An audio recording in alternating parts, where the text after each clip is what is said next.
Madali ngang intindihan ng Miss Grand Philippines pageant kapag nakita mong roster of delegates, madali mo agad mababasa kung sino ang mga kokorona. And during the press presentation, mukhang 80% na malinaw na first and second runner-up placement na lang ang pinaglalabanan. Kaya naman since then, vocal naman tayo dito na ang mga korona, magririgodon lang yan kala Anita Gomez, Nikki Buenafe, Michelle Arceo, Bea Maclelan, Shannon Tampon, Margaret Priton, at kay Emma Tiglao. Ngunit nga sa huli, nalaglag si Shannon Tampon. Wala naman naging problema sa kanya. Biktima lang din siya ng beauty queen sa isang national pageant na wala na talagang mapaglagyan ng corona. Kasi nga wala nang available na corona. At sa lahat nga during that night, pinakamasakit na siguro na nangyari sa kanya dahil nga from first runner-up noong 2023 down to nothing. At sa mga nagtatanong naman kung anong nangyari kay Pasco, wala na talagang coronang mapaglagyan sa kanya kasi nga yari na lahat. Kinoronahan naman as first runner-up si Margaret Brito na sinasabi ngang may mga hindi lang mag-perform talaga dun sa mga nakakandado sa corona, siya ang papalit dito. Nasolido naman ang statement na yun dahil totoo ngang nakaamba nga siya ngayon sa roster of winners as first runner-up. Mahalaga nga ang role niya dahil anytime na maka-acquired ulit sa ALV ng kahit anumang international pageant tapos wala pang representative, malaki nga ang tsansa na siya na ang i-appoint kagaya na nangyari kay Jasmine Omay nito lang. While masasabi naman natin sigurong isa ng biggest winner si Beatrice Ocampo.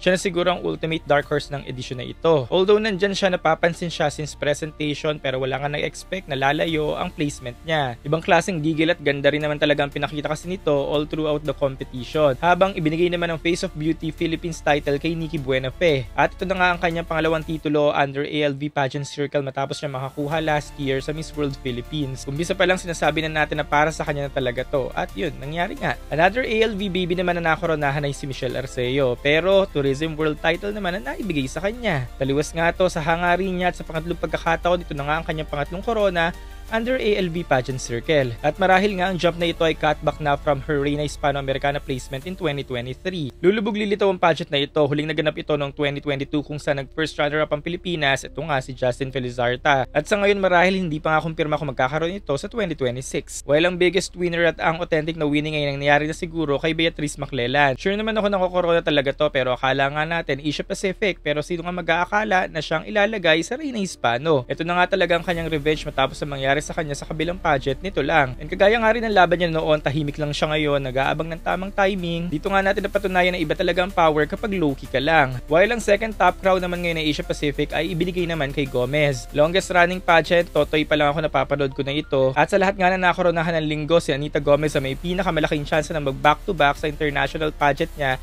na sasalihan. Strategic nga ang pagpili kay Anita Gomez sa Asia Pacific dahil bukod sa high caliber siya pagdating dito, the last Filipina won in this pageant ay noong 2018 pa, which means madaling maibigay ang corona this year. Unlike nga sa tatlong koronang naipamigay, hindi nga natin alam kung posible mag-back-to-back. Akala nga ng karamihan na downgrade ang corona na nakuha niya pero hindi alam ng ilan na sobrang stable na ng Asia Pacific. Susubaybayan nga natin ang journey ng bawat winners kung maipagpapatuloy ba nila ang pagsungkit ng corona pagdating sa international stage.